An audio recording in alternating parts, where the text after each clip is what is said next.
दसरा विजयादशमी अश्विन महिन्याच्या शुक्ल पक्षाच्या 10व्या दिवशी साजरा केला जाणारा हा सण असत्यावरती सत्याचा विजय म्हणून साजरा केला जातो. म्हणूनच ही दशमी विजयादशमी म्हणून ओळखली जाते. दसरा हा अधर्मावर धर्माचा विजय मिळवण्याचा दिवस. विजयादशमीला हिंदू धर्मामध्ये 3.5 मुहूर्तापैकी एक मुहूर्त मानला जातो. दसरा सण मोठा नाही, आनंदाला तोटा. तर या दिवशी रावण दहन, सरस्वती पूजन, शस्त्रपूजन, त्याचबरोबर दुर्गा देवीची पूजा, प्रभू श्रीराम तसेच श्री गणेश यांची देखील पूजा करण्याची आपल्याकडे परंपरा आहे. दसऱ्याला सीमोल्लंघन करण्याची ही आणखी एक प्रथा आपल्याकडे आहे. तर दसऱ्या दिवशी आपण पूजा कशी करायची आहे, दसऱ्याची पूजा करण्याचा मुहूर्त काय असणार आहे, सरस्वती पूजन कसं करायचं, त्याचबरोबर शस्त्रपूजन कसं करायचं, याची सर्व माहिती मी आजच्या व्हिडिओमध्ये तुमच्यासाठी घेऊन आलेली आहे. नमस्कार, मी पूजा तुम्हा सर्वांचं स्वागत करत आहे पूजाज कॉर्नरमध्ये. देवीच्या घटाची स्थापना अश्विन शुद्ध प्रतिपदेला केल्यानंतर देवीचे 9 दिवसांचे नवरात्र साजरे केले जातात आणि 10व्या दिवशी विजयादशमी साजरी केली जाते. 3.5 मुहूर्तापैकी एक मुहूर्त मानले गेलेल्या विजयादशमीला शुभ कार्य केली जातात. नवीन वाहने, वस्तू, कपड्यांची खरेदी, सोन्याची खरेदी, घर खरेदी इत्यादी महत्त्वपूर्ण आणि शुभ कार्याच्या गोष्टी या दिवशी केल्या जातात. शिवाजी महाराजांनी प्रतापगड किल्ल्यावरती भवानी देवीच्या उत्सवाला याच दिवशी शुभारंभ केला होता. तर दसऱ्या दिवशीचा शुभ मुहूर्त पाहून घेऊयात. ते 23 ऑक्टोबर 2023 रोजी संध्याकाळी 5:44 दशमी तिथी प्रारंभ होत आहे. तर दशमी तिथी समाप्त आहे 24 ऑक्टोबर 2023 रोजी दुपारी 3:14 तर दसरा उदय तिथीप्रमाणे 24 ऑक्टोबर रोजी साजरा केला जाणार आहे. तर विजयादशमी पूजा शुभ मुहूर्त आहे 24 ऑक्टोबर 2023 रोजी मंगळवारी दुपारी 2:05 ते 2:51 दसरा हा 3.5 मुहूर्तापैकी एक असल्यामुळे हा संपूर्ण दिवस शुभ असल्याचे मानले जाते. तर विजयादशमीच्या दिवशी घरोघरी छान अशी पूजा केली जाते. शस्त्रांची पूजा, लक्ष्मी देवीची पूजा, घरातील वाहनांची, झेंडूची फुले आणि आंब्याची पाने बांधून पूजा केली जाते. झेंडूच्या फुलांनी देवघर तसेच देवीला हार घातला जातो. घराच्या मुख्य दरवाजाला सुद्धा झेंडूच्या फुलांचं आणि आंब्याच्या पानांचं तोरण बांधलं जातं. एकमेकांना आपट्याची पानं देऊन सहकुटुंब भरभरून शुभेच्छा दिल्या जातात. सोने घ्या आणि सोन्यासारखे राहा असं म्हटलं जातं. या दिवशी पूजा कशी करायची हे आपण पाहून घेऊयात. या दिवशी सकाळी मुहूर्तावरती उठून आपले सकाळची नित्यकामं आवरून आपलं घर स्वच्छ करायचं आहे. घराचा मुख्य दरवाजा स्वच्छ करायचा आहे. उंबरठ्यावरती हळदीचं लेपन करायचं आहे. त्याचबरोबर आपल्या घराच्या मुख्य दरवाजाला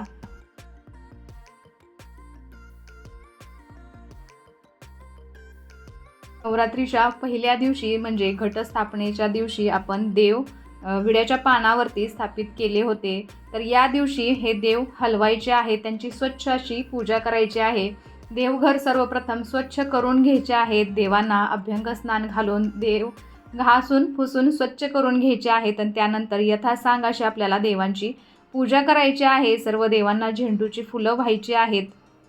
देवघराला आंब्याच्या पानांचा आणि झेंडूच्या फुलांचा आपल्याला तोरण बांधायचं आहे, म्हणजे हार घालायचा आहे. तुमच्याकडे जर देवीचे फोटो असतील किंवा इतर देवतांचे फोटो असतील त्या फोटोंना सुद्धा हार घालायचा आहे. तर तुम्हाला तुमच्या देवघराच्या इथे जागा असेल तर तिथेही ही पूजा अशी तुम्ही मांडू शकता किंवा थोड्याशा देवघराच्या साईडला जरी देवघराजवळ आपल्याला छोटीशी पूजा मांडणी करायची आहे. सागर संगीत असं आपल्याला या दिवशी पूजाविधी करायचा आहे. तुम्हा सर्वांना प्रात्यक्षिक दाखवण्यासाठी मी अशी एक छोटीशी पूजा मांडलेली आहे. तर तुम्ही या दिवशी या पद्धतीने नक्की पूजा करा. तर या दिवशी सरस्वती पूजन देखील केलं जातं. तर सरस्वती एका चौरंगावरती किंवा एका पाटावरती आपल्याला असं लाल वस्त्र अंथरायचं आहे आणि त्याच्यावरती माता लक्ष्मीचा मी इथं फोटो ठेवलेला आहे. या फोटोमध्ये माता सरस्वती आणि गणपती बाप्पांचं देखील फोटो आहे. तर सर्वप्रथम दीप प्रज्वलित करून घ्यायचा आहे. दिव्याला हळदी कुंकू, फूल, अक्षदा व्हायच्या आहेत आणि त्यानंतर आपण पूजेला सुरुवात करणार आहोत. तर सर्वप्रथम आपल्याला गणपती बाप्पांची यथासांगाची पूजा करून घ्यायची आहे. पाण्याने पंचामृताने गणपती बाप्पांना अभिषेक घालून घ्यायचा आहे. वक्रतुंड महाकाय सूर्यकोटी समप्रभ निर्विघ्नं कुर्मे देव सर्वकार्येषु सर्वदा. त्यानंतर जिथे माता लक्ष्मीचा आपण फोटो ठेवलेला आहे तिथेच आपल्याला थोड्याशा अक्षता वाहून त्याच्यावरती हळदी कुंकू व्हायचं आहे आणि गणपती बाप्पांची मूर्ती ठेवायची आहे. तुमच्याकडे जर माता लक्ष्मीचा असा फोटो नसेल आणि तुमच्या देवघरामध्ये माता लक्ष्मीची मूर्ती असेल तर तीही तुम्ही पूजेमध्ये ठेवू शकता. तर गणपती बाप्पांना जसा अभिषेक घालून मी घेतला होता त्याच पद्धतीने माता लक्ष्मीला सुद्धा अभिषेक घालून घेतलेला आहे. दोन्ही मूर्तींची स्थापना मी अक्षदांवरती केलेली आहे. माता लक्ष्मीच्या मूर्तीला हळदी कुंकू व्हायचं आहे, फुलं व्हायचे आहेत, अक्षदा व्हायच्या आहेत आणि लक्ष्मीची पूजा करून घ्यायची आहे. त्यानंतर आपण इथे कलश स्थापना करायची आहे. तुम्हाला एक तांब्याचा किंवा पितळेचा तांब्या घ्यायचा आहे, असं अक्षदांचं त्याला आसन करायचं आहे, हळदी कुंकू व्हायचं आहे आणि स्वच्छ पाण्याने भरलेला कलश आता तुम्हाला याच्यावरती ठेवायचा आहे. तांब्यावरती स्वस्तिक किंवा हळदी कुंकवाचे असे 5 नाम आपल्याला ओढायचे आहेत. विड्याची 5 पानं किंवा आंब्याची 5 पानं कलशावरती ठेवायची आहे. कलशामधील पाण्यामध्ये 1 रुपयाचं नाणं, हळदी कुंकू, सुपारी, अक्षदा आणि 1 फूल टाकायचं आहे. त्याच्यावरती आपल्याला श्रीफळ ठेवायचं आहे. कलशाची ही सर्वप्रथम आपल्याला पूजा करून घ्यायची आहे. माता लक्ष्मीचा जो फोटो घेतलेला होता तो स्वच्छ पाण्याने पुसून घेतलेला आहे. त्यानंतर माता लक्ष्मीला, माता सरस्वतीला आणि गणपती बाप्पांना मी हळदी कुंकू लावून घेतलेला आहे आणि त्याच्यानंतर फोटोला हार घालून घेतलेला आहे.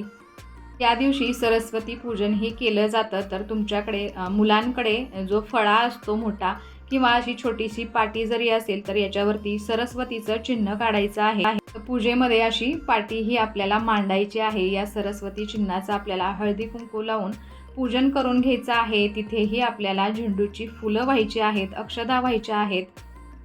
जरी तुमच्याकडं फळा नसेल किंवा अशी पाटी नसेल तर एका कागदावरती आपल्याला हे सरस्वतीचं यंत्र म्हणजे चिन्ह बनवायचं आहे आणि त्या कागदाची आपल्याला इथे पूजा करायची आहे. या दिवशी सरस्वती पूजनाला अत्यंत महत्त्व आहे. तर तुम्ही या दिवशी सरस्वती पूजन करायला विसरू नका. अशी तुम्ही छोटीशी पूजा मांडणी वेगळी करत असाल तरच कलश स्थापना करा, नाहीतर देवघरामध्ये आपला मंगल कलश असतोच. 2 कलश मांडण्याची गरज नाही. देवघरामध्ये जर तुम्ही कलशाची पूजा केली असेल तर इथे म्हणजे वेगळ्या पूजेमध्ये कलश मांडण्याची गरज नाही.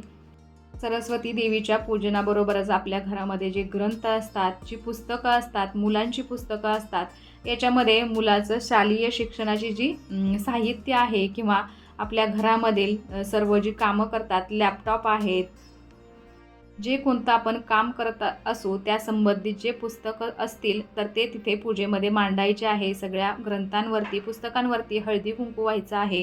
रोजच्या वाचनातील दुर्गा सप्तशतीचा ग्रंथ असेल किंवा शिवलीला अमृत असेल, गुरुचरित्राचा ग्रंथ असतील, जे तुमच्याकडे ग्रंथ आहेत ते सर्व पूजेमध्ये मांडायचे आहेत. यानंतर शस्त्रांचीही पूजा या दिवशी केली जाते. घरामध्ये जी शस्त्र असतील त्या शस्त्रांची मांडणी या पूजेमध्ये करायची आहे. तर आपण महिलांच्या स्वयंपाकघरामध्ये जी शस्त्र आपण वापरतो त्या सर्वांची पूजा म्हणजे जी शस्त्र आहेत ती सर्वप्रथम स्वच्छ घासून पुसून घ्यायची आहेत आणि त्याची मांडणी आपण पूजेमध्ये करणार आहोत. त्याच्यावरती ही झेंडूची फुलं व्हायची आहेत, हळदी कुंकू व्हायचं आहे, आपट्याची पानं सर्व पूजेमध्ये आपण वाहणार आहोत. पूजेमध्ये सर्वांना दीप दाखवायचा आहे, धूप आरती करायची आहे. सर्वप्रथम गणपती बाप्पांची आरती करायची आहे. माता लक्ष्मीची आपण आरती करणार आहोत. माता सरस्वतीची आपल्याला आरती येत नसेल तर आपण सरस्वती वंदन करतो तर ते तुम्ही म्हणू शकता. आपण लहान असताना हे सरस्वती वंदन शिकलेलो आहोत. या कुंदेनु तुषार हार धवला, या शुभ्र वस्त्रावृता, या वीणावर दंड मंडित करा, या श्वेत पद्मासना, या ब्रह्मांड अंच्युत शंकर प्रबोधिनी देवे सदा वंदिता, सामा पातु सरस्वती भगवती, निशेष जाड्या पहा. आपल्या घरातील सर्वांना घेऊन पूजा करायची आहे. लहान मुलांना तर अवश्य ही सरस्वती वंदना या दिवशी म्हणून घ्यायची आहे. त्यानंतर आपल्याला गोडाधोडाचा नैवेद्य दाखवायचा आहे. तर दसऱ्याच्या दिवशी पुरणाचा स्वयंपाक केला जातो. पुरणपोळीचा नैवेद्य या पूजेमध्ये आपल्याला दाखवायचा आहे. तर बऱ्याच घरांमध्ये या दिवशी तळी भरली जाते. तर आपले जे टाक आहेत ते विड्याच्या पानावरती ठेवायचे आहेत. एक कलश घ्यायचा आहे, त्याच्यावरती नारळ ठेवून आपण तळी उचलणार आहोत. तुमच्याकडे जर तळी भरली जात असेल तरच भरा किंवा तुमच्याकडे तळी भरली जात नसेल तर तुम्ही हे नाही केलं तरीही चालू शकेल. या दिवशी माता लक्ष्मीला प्रसन्न करण्यासाठी हा दिवस अत्यंत शुभ मानला जातो. महाराज की जय येळकोट जय मल्हार. हर हर महादेव. चिंतामण मोरया, भैरवाचा चांदोबा, आगडबम नगारा, सोन्याची जेजुरी, मोत्याचा तुरा, निळा घोडा, पायी तोडा, कमरी करगोटा, बेंबी हिरा, गळ्यात कंठी, मोहन माळा, अंगाला शाल, सदा हिलाल, जेजुरी जाई, शिकार खेळी, माळसा सुंदरी, आरती करी, देवा ओवाळी, नाना परी, देवाचा शृंगार, कोट लागू शिखरा, खंडेरायाचा खंडका, भंडाऱ्याचा भडका, बोल सदानंदाचा जय कोटेकोट. जय मल्हार. सीमोल्लंघन केलं जातं. जर जे आपल्या घटामध्ये धान्य उगवलेलं आहे त्यातील थोडंसं धान्य आपण सर्व देवांना वाहणार आहोत आणि हे धान्य घेऊन टोपीमध्ये लावलं जातं आणि सर्व लोक सीमोल्लंघन करत असतात. आता सीमोल्लंघन म्हणजे काय, तर पूर्वीच्या काळी योद्धे महत्त्वाच्या मोहिमेचा शुभारंभ दसऱ्याला करत होते. महत्त्वाच्या लढाईसाठी दसऱ्याला शुभ मुहूर्तावरती निघण्याची प्रथा असायची. याशिवाय अनेक व्यापारी दसऱ्याच्या शुभ मुहूर्तावरती विदेशात जाऊन व्यापार करायचे. त्यामुळे दसऱ्याला सीमोल्लंघन दिवस म्हणून ओळखण्यास सुरुवात झाली. त्याचबरोबर दसऱ्याच्या मुहूर्तावरती शेतकरी नवं पीक घरात घेऊन येतात. त्यानंतर दसऱ्याच्या दिवशी रावण दहन केलं जातं. यासाठी शुभ मुहूर्त सूर्यास्तानंतर असतो.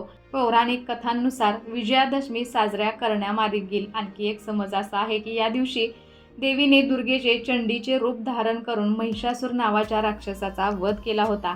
महिषासूर आणि त्याच्या सैन्याने हैराण केल्यामुळे देवी दुर्गेने महिषासूर आणि त्याच्या सैन्याशी सलग 9 दिवस युद्ध केले होते आणि 10व्या दिवशी महिषासुराचा अंत करण्यात तिला यश आलं. त्यामुळे शारदीय नवरात्रीनंतर दसरा साजरा करण्याची आपल्याकडे प्रथा आहे आणि त्याचमुळे या दिवशी दुर्गा मातेच्या मूर्तीचेही विसर्जन केलं जातं. विजयादशमी हा असत्यावरती सत्याचा विजय म्हणून साजरा केला जाणारा दिवस आहे. म्हणूनच याला विजयादशमी म्हणून ओळखलं जातं. तर कसा वाटला आजचा व्हिडिओ मला नक्कीच कमेंट करून सांगा आणि अशा छान छान व्हिडिओजसाठी पूजाच कॉर्नरला सबस्क्राईब करायला विसरू नका. त्याचबरोबर बेल आयकॉनही क्लिक करा जेणेकरून तुम्हाला माझे नवनवीन व्हिडिओज असेच पाहता येतील. चला तर मग भेटूया अशाच एका छानशा व्हिडिओ बरोबर. तोपर्यंत धन्यवाद. श्री स्वामी समर्थ.